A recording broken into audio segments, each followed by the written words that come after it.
Keep it together, Albert.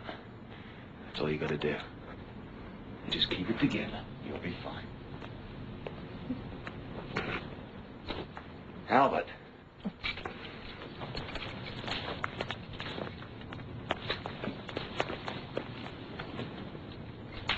Take the stretcher upstairs. I'll be with you in a minute. What are you going to do? I'm going to go back in the office and see if there's anything else I can use. I don't believe you. Nor do you have to, Albert. Just take the stretcher upstairs, and I shall be with you directly. And don't look back.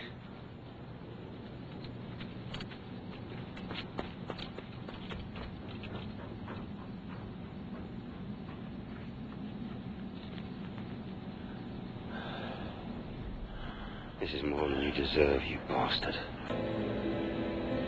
I'm a special operator in the armed services, Brian. I do a number of odd jobs. Some fairly innocuous, some fabulously nasty. There's a man in Boston who's a politician of some note. This man, I'll call him Mr. O'Banion for sake of conversation.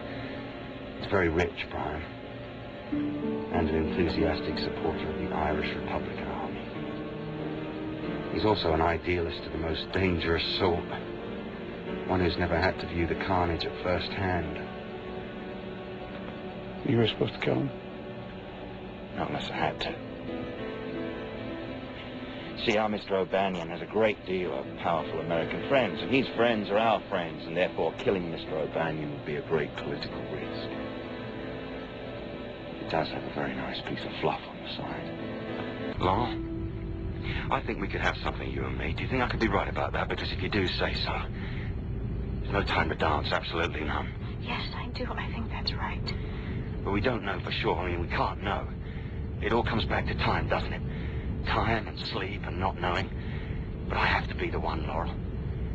You see, I've tried to keep a reasonable account of myself during my life, and all my books are deeply in the red, and this is my chance to balance them, and I mean to take it. I don't understand what you're... Look, I wish I could tell you everything about myself, but there's no time. Would you do something special for me? If you get out of this, that is. Yes, of course. Nick! Yeah, I'm coming. Listen to me, listen very carefully. I was going to quit it. My mind was made up. Quit what? Doesn't matter. What matters is that you believe me, do you? I don't know what you're talking about, but I believe you mean it. Nick, we're heading towards a rift! Yeah, I'm coming just now, damn it! Listen.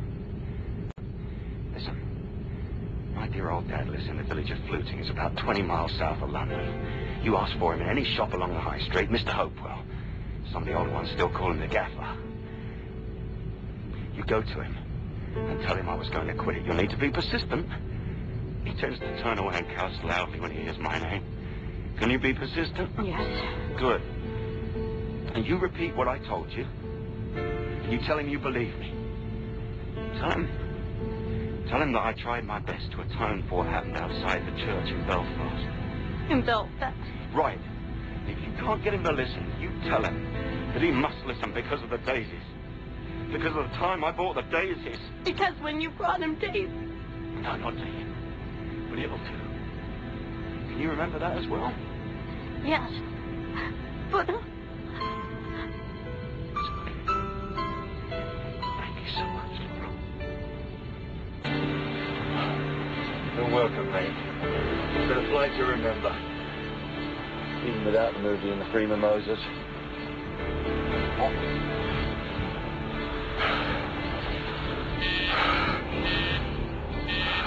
You're right, Brian. It is beautiful, and why not? It's the place where life, all life maybe begins. The cradle of creation, the wellspring of life. No Langoliers will outpass this point.